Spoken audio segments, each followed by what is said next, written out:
Councillor Kentner up, the alternate for Meaford.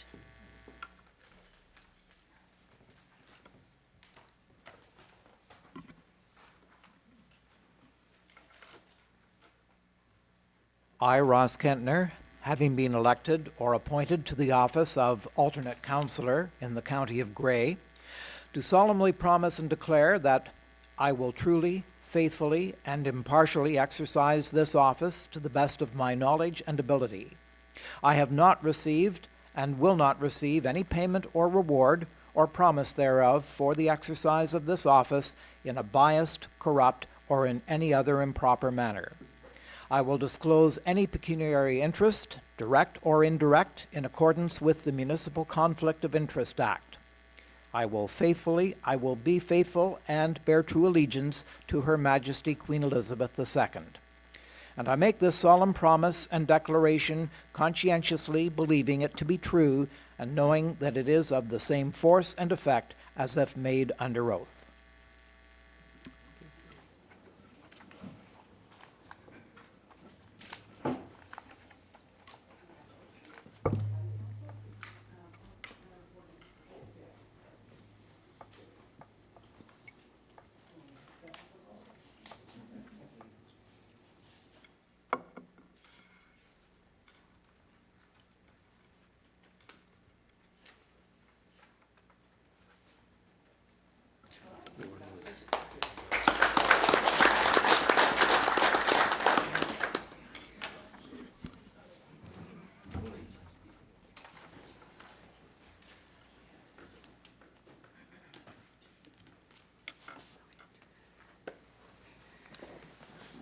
Okay, so roll call. Councillor Mackey. Present. Councillor Gamble. Present. Councillor Burley. Present. Councillor Carlton. Present. Councillor McQueen. Present. Councillor Little. Present. Councillor Patterson. Present.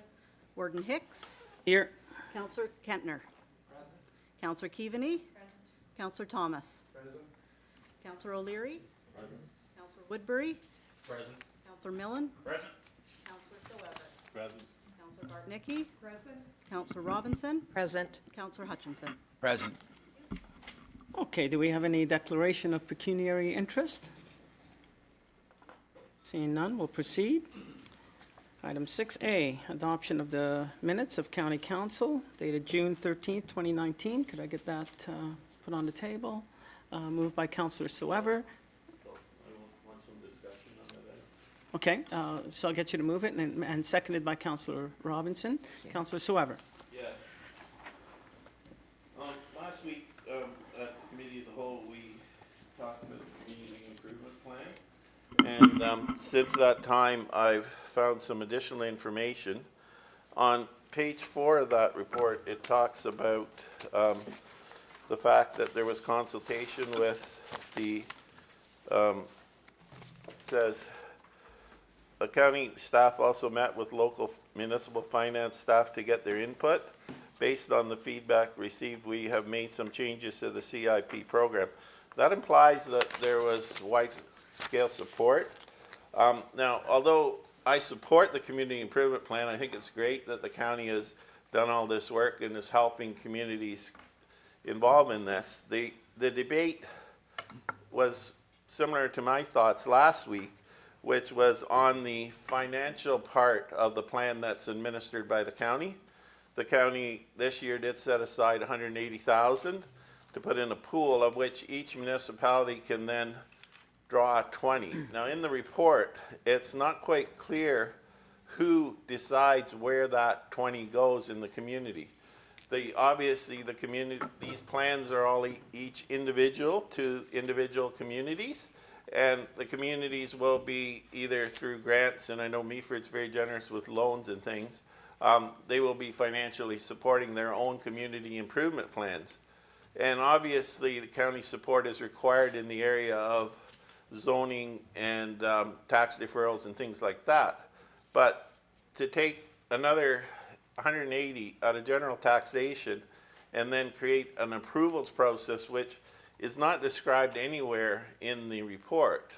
You know, how is that going to work? Is the county gonna rely on the local municipalities, approvals process for cash grants, or are they gonna say there's 3 projects and at the local level, project A gets 12, project B gets 8, and maybe project C, although the town is very supportive of it, is a very wealthy business, so the town says our cash is better spent with the smaller businesses, A and B.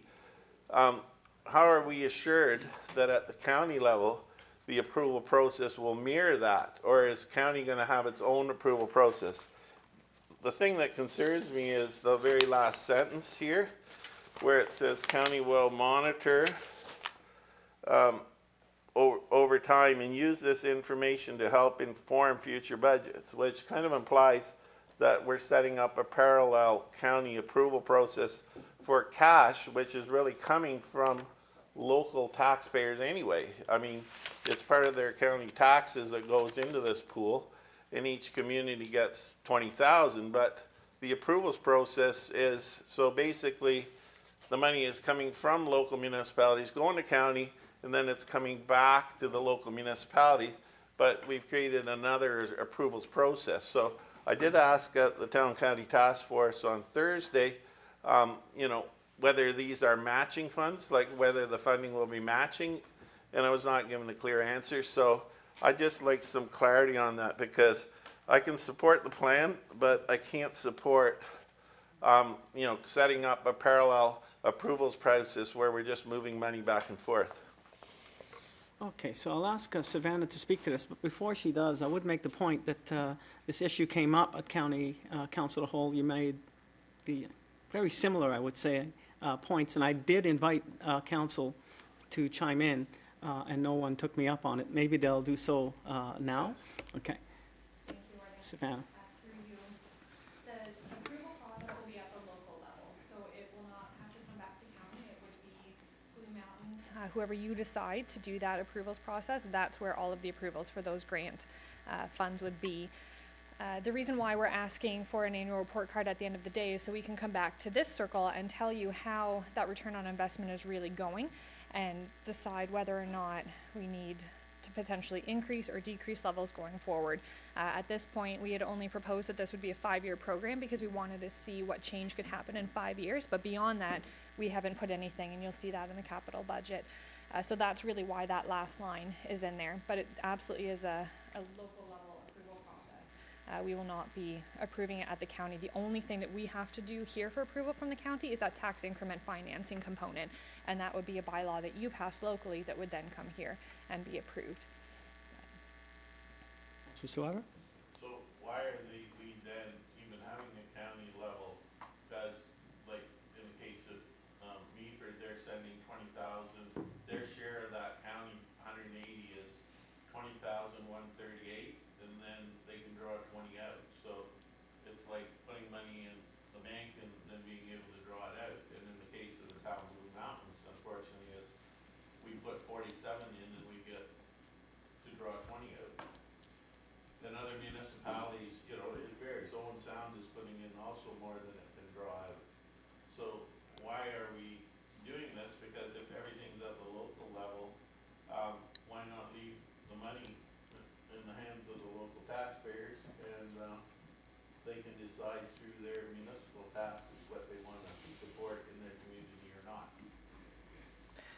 I'll make a comment and then and then Savannah can follow up.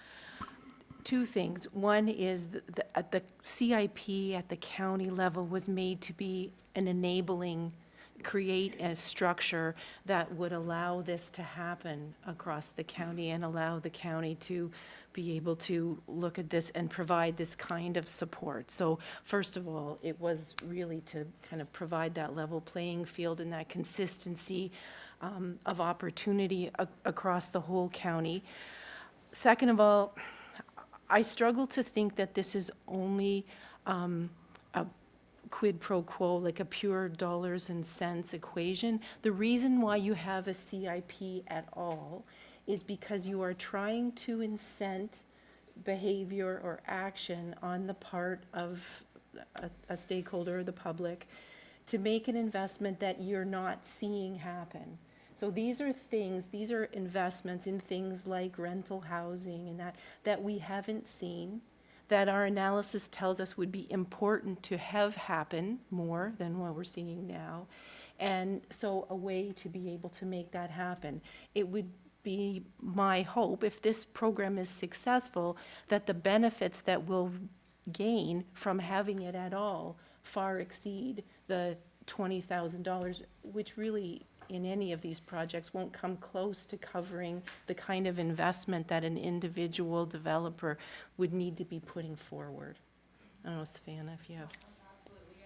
We had a training session with our economic development working group yesterday, and it was developers and investors and realtors that were there to tell us, what gets in their way of seeing development happen in the region, and a lot of that came around those affordable housing pieces and the upfront cost, or the cost of studies and fees that happen before occupancy. So that's really what the CIP is about. At the end of the day, it is meant to increase our assessment right across the county, and that's why we've done the same amount for every municipality, and we haven't changed those amounts, because we want to see that level playing field and that opportunity right across the board.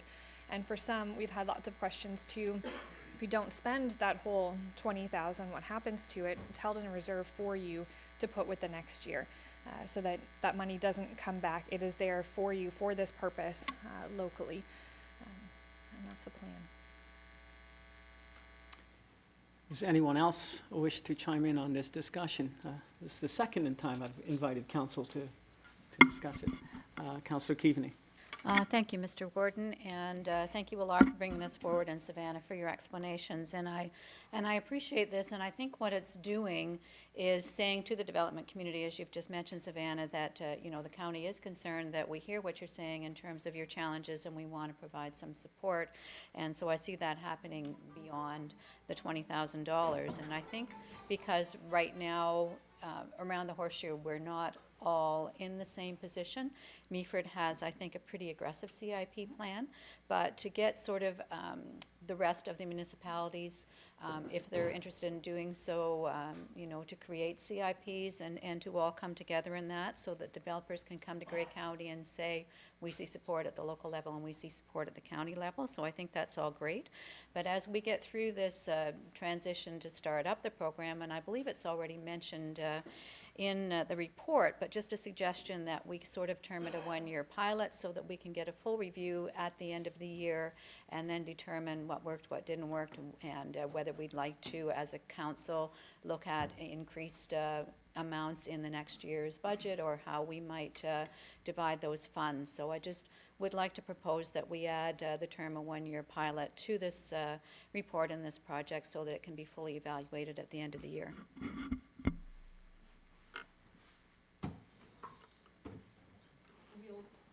Probably, through you, Warden, probably need from now until next year, so this time next year, only because a lot of the programs won't get rolled out by the time you go through all of your local levels, and all of the bylaws that need to be passed and things like that is probably going to be late this fall.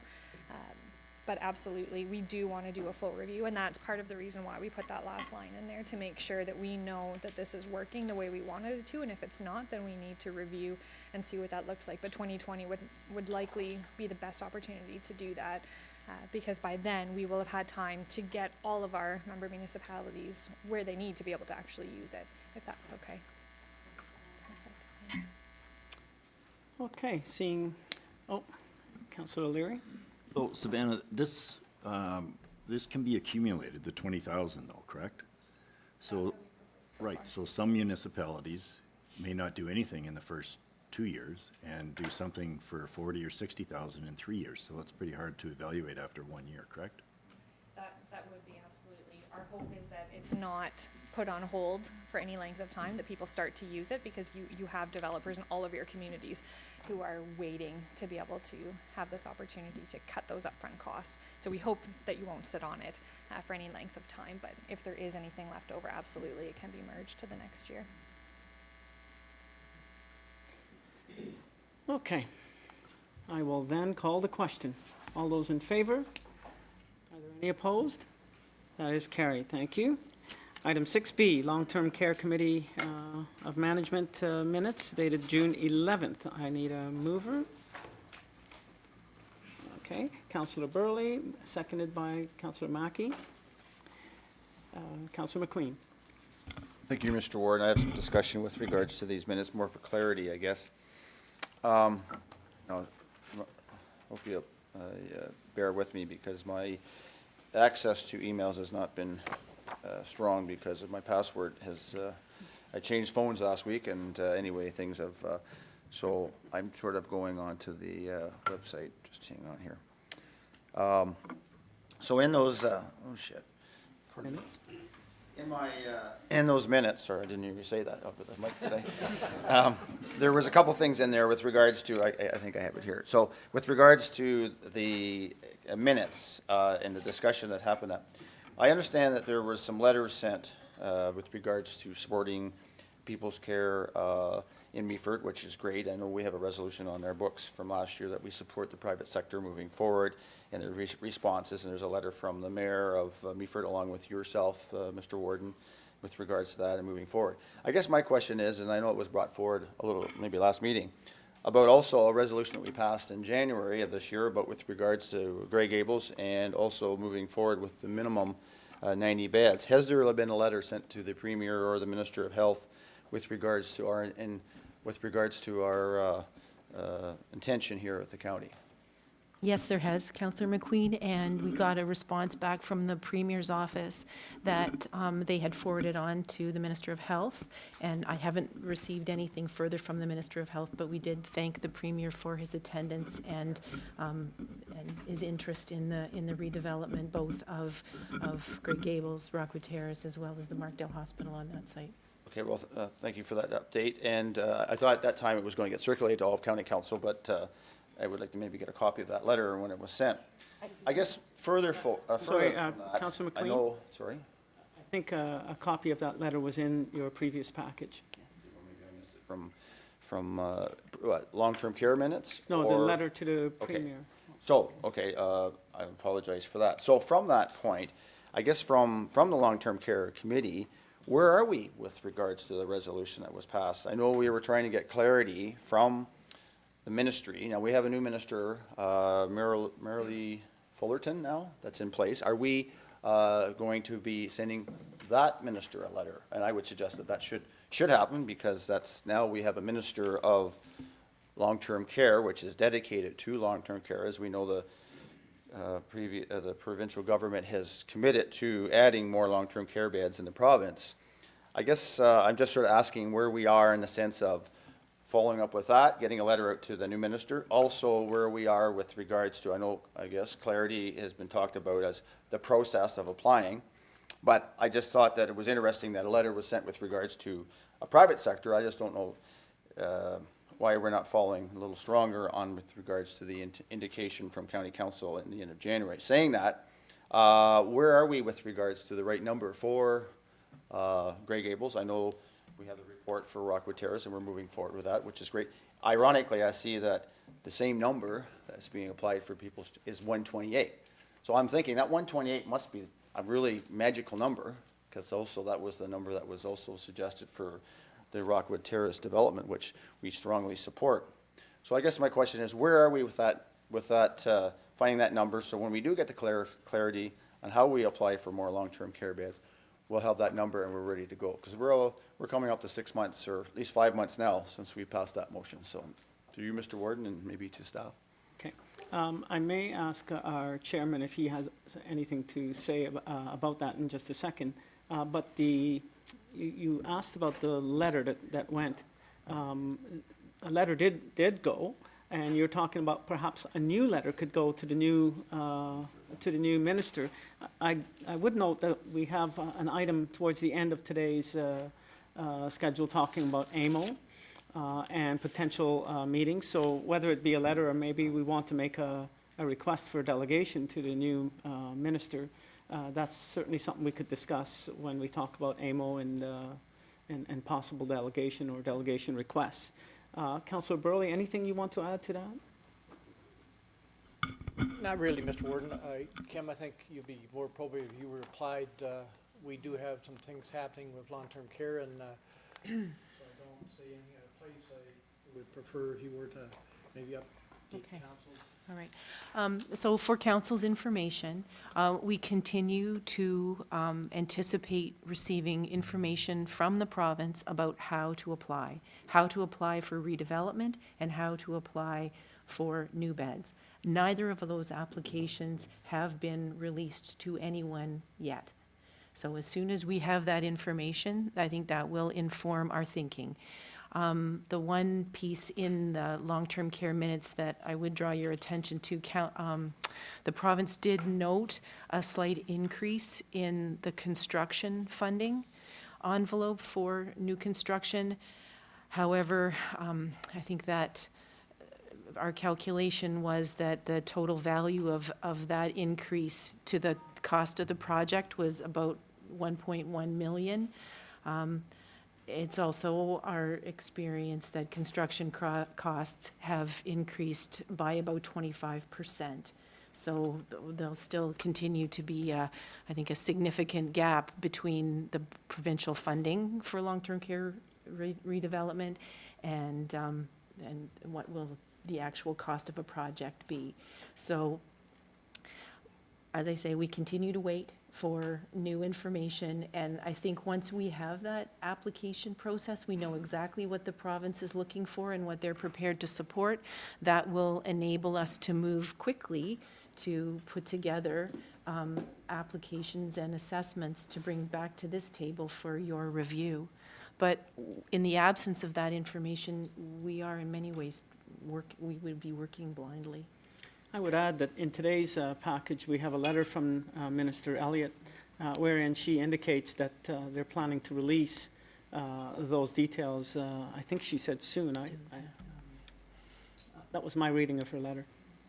Go ahead, Councillor McQueen. Well, thank you for the information. Following up, probably from that letter, we do now have a shuffle in the cabinet, and we do now have a new Minister of Long-Term Care.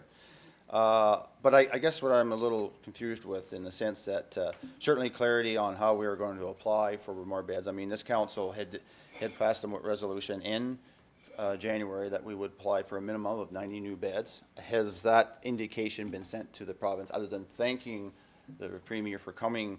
Obviously, we have dialogue with our local MPP. We see dialogue from a letter of support for the People's Choice home in Meaford. So I guess what I'm asking for is a little more clarity in the sense of, does the government know the intention of this council with regards to that we're very interested in applying for new beds? And number two is when that gets released, and obviously the province is moving forward with dedicating a minister to long-term care from the announcement that they've had with increasing 5,000 beds and 30,000 beds, or I guess it's 10,000 beds over 5 years, 30,000 over 10. I guess my point is when that comes out, where are we along the line to know what that right number is for Grey Gables? And that's where I keep asking, to keep coming back to this process. I know a year ago, when we determined that what was the right number for Rockwood Terrace, we had that within a couple months from Sienna. So I guess my question is where are we at that? Because this council has said that we're interested in moving forward. We had the debate about Grey Gables. We had all that discussion about, and we passed a resolution that we're looking at applying for a minimum 90 beds. So where are we? We're trying to figure out that right number. Yeah. So two things. First, on the question about has communication been made to the government with respect to the resolution passed by this council. That question was asked by you previously and answered. I believe that staff did tell you when you asked it before that communications were made from our staff to their staff. And so they're well aware. Our staff has inquired on several occasions about what is the application process. That answer was communicated previously to you. And that's where we sit. We have the letter from the minister indicating that that process will hopefully be released soon. Your second question about where are we at with respect to what is the right number for Grey Gables, well, I can tell you that gets discussed at the management committee. It's an open meeting. You may want to come to it because you're obviously keenly interested in it, and I would suggest that maybe that's the place that you would come And if you want to have some further dialogue about that, that's the place. Because it really doesn't help at this body, but we'll give you the same answers each time they're asked. And I appreciate that you're keenly interested in it, but each time you ask, the only answer we can give you is we've communicated that to the ministry, and they've told us that they can't give us any information about what that application process is, and we do now have to reapply. That's the answer that we've been given before. I believe that answer still stands today. Clarity in the sense, my second question was, where are we on determining what that right number is? Okay. Perhaps, Kim, I can get you to answer that because it was discussed at the committee. I thought that there was some information even in this package about, but Kim, go ahead. So with regard to what the correct number is for Grey Gables, I think there are a number of considerations, and we've talked about those in the past. We know what the capacity of things like laundry and kitchen, et cetera, are. We have continued through our planning department work with Grey Bruce Health Services on the site plan for that, to know exactly what footprint is available and how the property can best be used. And so beyond that, the next piece of work really is to get into some design discussions. For those of you who took a look at the closed minutes, we're into a different discussion with Sienna. And so pending the outcome of those negotiations, we'll be working with them to make a further plan.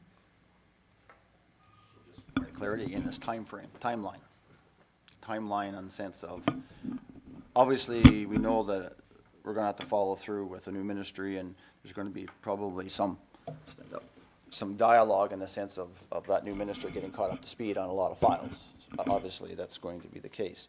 I guess in the sense of clarity, we could get clarity from our local MPP. I guess the other part is it a wait and see, or are we being, at the same time, paralleling the work to determine what that number is? And I thought that's what we were doing. I thought we were paralleling, we're waiting for the process or what the application process is going to look like, but we're paralleling to know when that comes, we know how many numbers are going to be, and we come back to council with that number. That's where I'm, because in planning, and sometimes when people apply for an amendment, they wait to the zoning. Sometimes they apply for the zoning and amendment at the same time. So when it's ready to go, everything's ready to go. Waiting and seeing, I feel that's going to delay us, and I'm very concerned that with current government, with regards to constraints and stuff, there may be a change or a holdback or a freeze on those announcement of bids. I think out of the 10,000, is it around 7,300 or something? I think there was some correspondence to that. Well, I'm concerned that, and certainly we are very supportive of the private sector, but also we have a resolution that we support the long-term care beds of Grey County. And I'm going to continue to keep pushing this, Mr. Warden, because I feel that's the direction that this council made in January, and I will continue to ask those questions. If I may, I will just add one other thing. As staff, we really strive to provide complete and correct and current information to all of you to help you be able to make the best possible decisions. The financial implications of these projects, I think, are an important consideration. And so, until we get a sense of what the true cost, not only the cost of construction, but the ongoing cost of operating our facilities, I think it will be difficult to give you a complete picture. And my belief was that was important to you. So we aren't sitting on our hands with the information and holding it back from you. We are as anxious as you are to get this information so that we can put it in front of you and make a decision. We want to get started on 2020 budgets very shortly, and this is a really significant and important part of our consideration, so. Councilor Mackey. One last comment. It's the public that's asking me. So I'm bringing forward what the public is saying to me. So. Thanks, Mr. Warden. Just to follow up with Councillor McQueen. The committee certainly is working towards, redevelopment. We have asked, and the committee has passed a resolution to have staff prepare an overview of what the right size would be for Grey Gables. Unfortunately, part of that work has been stymied because of the retirement of the director of long-term care. I think personally, I think we should go into closed session, Mr. Warden. There's a lot of information that was shared with the committee that I think would be value and would add some clarity to the rest of the members of County Council. Can you pass these minutes first and go in under the closed session? Does that make sense then, that we pass these minutes, and if you want to make a motion to go into closed session, we can certainly do that? Okay then, is there any further discussion on the motion? Then I'll call the question. All those in favor? Are there any opposed? That's carried. So moved by Councillor Mackey and seconded by Councillor Burley, that we now go into closed session to discuss the minutes from the, Can I ask? that we said we would discuss in closed session. I do have, I'm looking for a motion to approve the long-term Committee of Management closed meeting minutes of June 11th. Can I get a mover? Councillor Bartnicki and seconded by Councillor Woodbury. Are there any, we'd have to go back. All those in favor? Any opposed? That's carried. Thank you very much. I'm going to ask Councillor Milne to take the chair because I would like to say some things, and I think I shouldn't be in the role of warden when I make my remarks.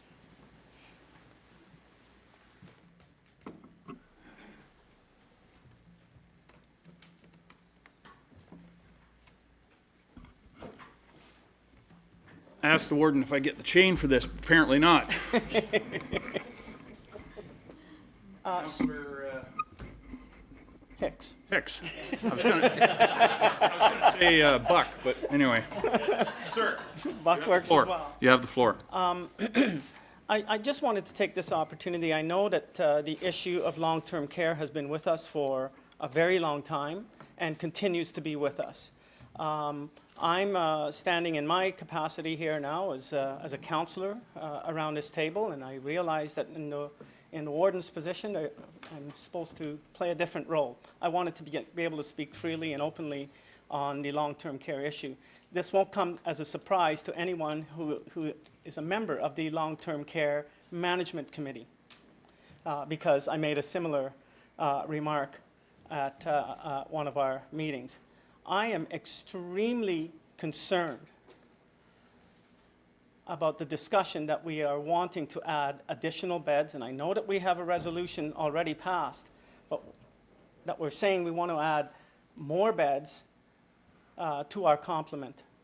The average in the province for county-run beds is about 11 or 12%. We're currently at 40%. 40%, and we're asking for more beds. We have to consider the cost of that, folks. It's costing us $6.2 million a year for the 316 beds that we operate right now. My concern is with the cost of adding additional beds. I respect that the argument has been made that there can be some efficiencies if we get the numbers right, but nevertheless, you don't add 90 beds and not have it cost more. So I'm really concerned about that. And the reason why I'm concerned is about priorities. And I know that we're going to be entering into strategic planning discussions in the near future. But I'm really concerned about the fact that every delegation that we see for County Labour Market Board, the college, on and on, people are coming to us and saying transportation and affordable, attainable housing ought to be priorities for this body. I think there's an expectation that we will address transportation and affordable, attainable housing. If those are going to be priorities, how are they going to be priorities in the context of us also saying we're going to do more business in long-term care when the private sector seems to be able to do it better and cheaper than us? Mr. Warden, point of order, or Mr. Chair. I didn't know we were going to get into a full debate with regards to long-term care. And not is that where sure. we're going with this, Mr. Chair? I'm not sure. We were headed towards a debate, but the warden wished to address the assembly as a counselor, and that's what he's doing. I guess to follow up with my point of order is the discussions that was being raised by myself this morning, Mr. Chair, was issues that, with regards to resolutions that we've had with the direction of this council, not to get into rehashing the debate of those resolutions. If we're going to go back, then I think there's a procedure that needs to happen in order to rehash those decisions. If that's, there's what they call is a request for reconsideration that can come back. What is that? Are we going through that, Mr. Chair, in a sense? I understand that the warden stepping down to have discussion in a general sense, but I feel this is getting into a more specific debate on a resolution that was debated in January. Point well taken. Point well taken. I'll allow the warden to finish up, and then we'll proceed. Councillor McQueen raises a valid point. And so I will keep my remarks just to that then. But just understand that I'm becoming concerned about priorities and about our ability to deliver on priorities moving into the future. So in summary, housing and transportation, I don't think anyone around this table would debate those are important priorities. I'm concerned about our ability to deliver on those priorities in the context of us also saying that we want to be more in the business of long-term care. I'll stop there. Thank you, Mr. Warden. The chair is yours.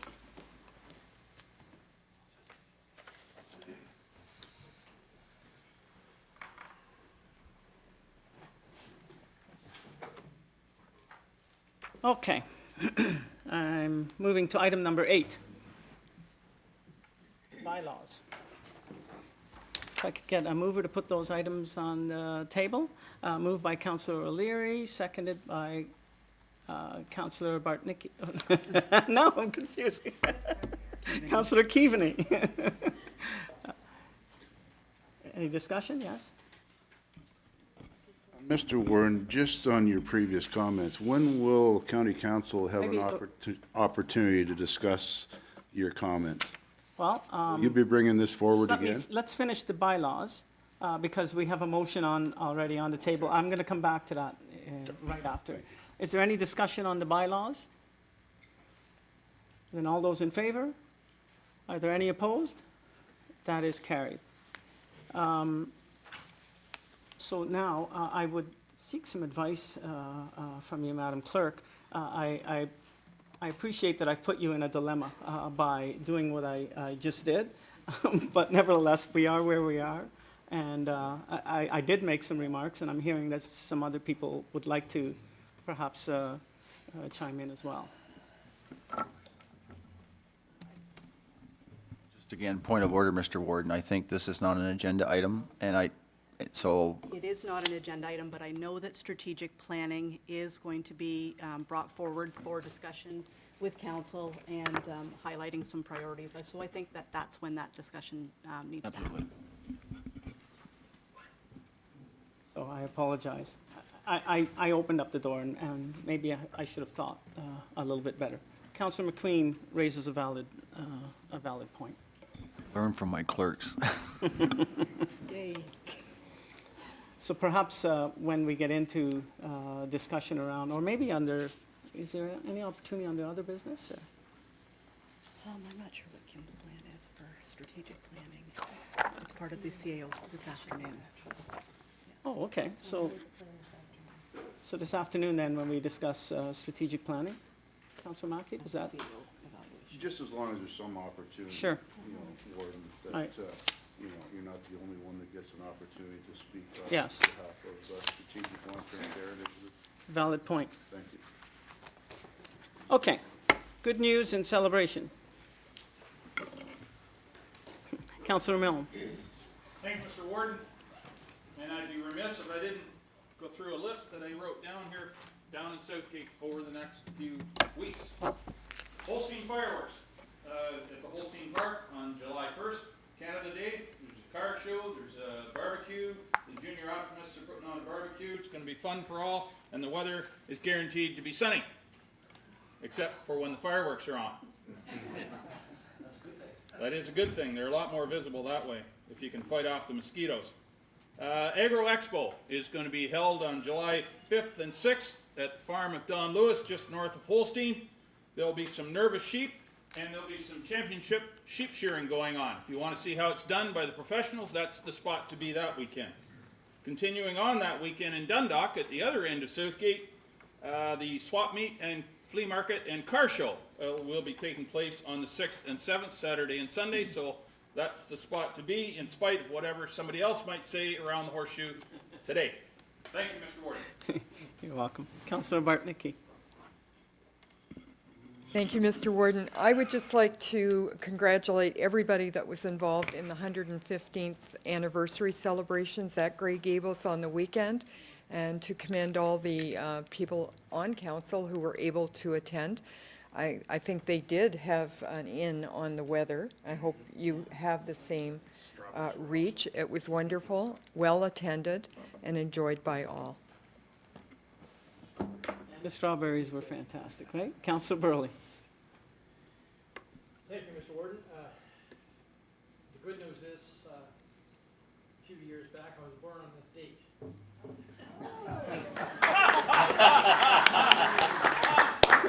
I think approximately 29 years. About the same age. And I guess the celebration part is that I'm still living, I'm still here.